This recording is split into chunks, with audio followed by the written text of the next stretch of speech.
Convener اور وفاقی وزیر انفارمیشن ٹیکنالوجی ڈاکٹر خالد مقبول صدیقی نے کہا کہ کراچی میں شفاف الیکشن ہوئے لیکن ووٹ گنتی نہیں ہوئے. یہ شہر ہمیشہ سے اپوزیشن کا شہر رہا ہے. ویسے اس دفعہ کا الیکشن تھوڑا سا مختلف ہوا ہے پاکستان میں.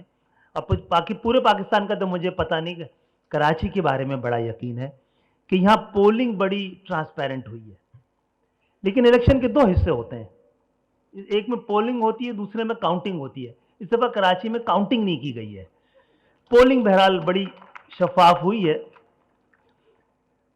دونوں جماعتوں کے حکومت میں شامل ہونے کے باوجود آج بھی یہ اپوزیشن کا سب سے بڑا شہر ہے، اور یہ اس کی اب پہچان رہی ہے کیونکہ حالات بھی ویسے ہی رہے ہیں. ایم کیو ایم حکومت میں آتی جاتی رہی لیکن حالات تبدیل نہیں ہوئے. پارٹی کے کچھ لوگوں کو چھوڑ کر حکمران طبقہ بڑا مضبوط ہوتا ہے. یہ بڑے نعرے سے چھوٹے نعرے پر لے آتا ہے. ان خیالات کا اظہار انہوں نے ملک بھر سے کراچی آئے ہوئے صحافیوں کے اعزاز میں دیے گئے ڈنر سے خطاب کرتے ہوئے کیا. میڈیا کو کہا گیا کہ آزاد کر دیا گیا ہے، اور آزادی خود بہت ذمہ داری کی متقاضی ہوتی ہے.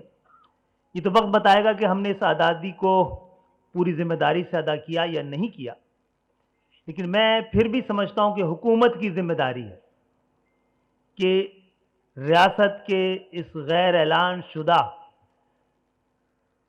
ستون کی ہر طرح سے حفاظت کی جائے، اور خاص طور پر ان کے ورکرز کی. انہوں نے کہا کہ ایم کیو ایم ایسا پاکستان چاہتی ہے جس میں اسمبلی میں ہر طبقے کی نمائندگی اسی میں سے لوگ کریں، کوئی اور نہ کرے، اور عام پاکستانی ایوان میں بیٹھا ہو. حکمران طبقہ اتنا مضبوط ہوتا ہے کہ کسی کو بھی بڑے نعرے سے چھوٹے نعرے پہ لے آتا ہے. آپ نظام تبدیل کرنے کے خواب، آپ نے کہا نا خواب دیکھنا چاہیے، اور واقعی جو سچا خواب دیکھا جائے وہ نہ مرتا ہے نہ مارتا ہے، وہ امر کر دیتا ہے.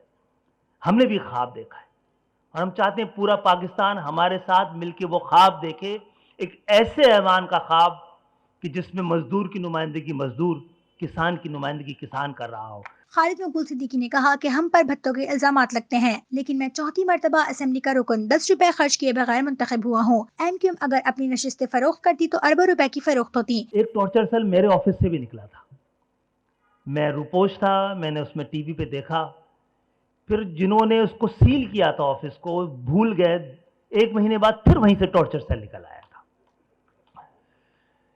اور جہاں تک بھتے کی بات ہے تو مجھے بتائیے کہ پاکستان کیا دنیا بھر کی سیاست کا یہ معجزہ نہیں ہے کہ میں چوتھی دفعہ ایم این اے بنا ہوں اور میں نے 10 روپے بھی خرچ نہیں کیے. اگر ہم اپنی وہ نشستیں چاہے سینٹ کی ہوں چاہے اسمبلیوں کی ہوں، ہم جیسے عام گھرانوں کے لوگوں کو دینے کے بجائے سیاست کے جمعے بازار میں اس کو لگا دیتے تو اربوں روپے میں بک جاتی. اس ملک میں بڑا سیاستدان وہ ہے جس نے بینکوں سے قرضے لیے اور معاف کرائے، لیکن ایم کیو ایم میں ایسا کوئی نام نہیں ملے گا اور نہ کوئی زمین لینے والا ملے گا. ہمیں ضرورت نہ ہوتی کہ وہ ٹی ٹی دکھا کر وہ لوگ جو ہمیں ووٹ بھی دیتے ہیں، برے وقت میں پناہ بھی دیتے ہیں، ان کو گن دکھا کر ان سے 100 200 500 روپے.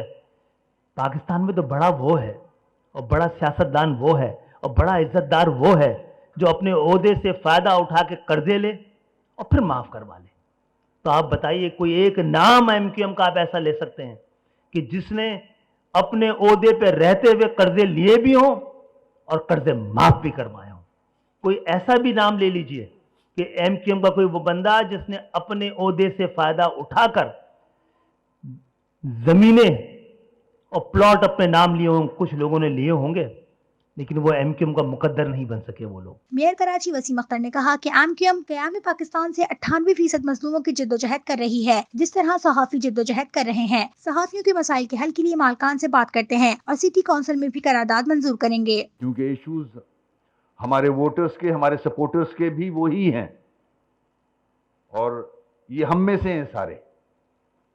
تو جتنی کوشش ہو سکتی ہے، جب ہماری میٹنگز ہوتی ہیں ان کے اونر سے، ہم آپ والا پوائنٹ ضرور ڈالتے ہیں. جیسے امین بھائی نے کہا کہ جہاں تک پارلیمنٹ کا تعلق ہے یا پروونشل اسمبلی کا تعلق ہے وہاں آواز اٹھاتے ہیں، سینٹ کے اندر آواز اٹھاتے ہیں. اسی طرح ہم ان مالکان کے سامنے بھی یہ باتیں کرتے ہیں. وعدہ کرتے ہیں کہ پہلا اجلاس کراچی کی کاؤنسل کا ہوگا، ہم ریزولوشن پاس کرائیں گے آپ کے. ہماری میجورٹی ہے ایم کیو ایم پاکستان کی کاؤنسل کے اندر. ہم آپ کے فیور میں ریزولوشن کو ہم پاس کروائیں گے اور آواز بلند کریں گے. پاکستان کی پارلیمنٹ میں یہ خواب سمجھا جاتا تھا کہ گلی محلوں کا ایک ورکر اسمبلی میں پہنچ جائے. ایم کیو ایم نے یہ کامیابی حاصل کی تھی، لیکن میں اس وقت بھی کہتا تھا کہ جو آپ کے ساتھ ایک ٹارچر کا پہچان بن گئی، اس میں کچھ حقیقت ہوگی، اور ہم خود آج کل بھگتتے ہیں اور بہت سی پراپیگنڈا بھی ہوتا ہے اس میں. تو پرسیپشن ایسا بن گیا کہ آپ کی جو خوبی تھی کہ گلی محلے کا کارکن اگر کوئی جماعت اسمبلی میں پہنچا کر کراچی سے نکل کر سندھ میں جاتی تو پورا سندھ اس کے ساتھ ہوتا، پنجاب میں جاتی تو پورا پنجاب اس کے ساتھ ہوتا، کیونکہ 80% 90% ہم ایک کلاس کے لوگ تھے. لیکن وہ سفر رک گیا. میں متحدہ قومیں پاکستان کی موجودہ قیادت سے یہ امید رکھتا ہوں کہ وہ خواب جو آپ نے غریب کو دکھایا تھا، کراچی کے غریب کو دکھایا تھا، اب کی موجودہ قیادت دوبارہ اس راستے پر چل پڑے گی.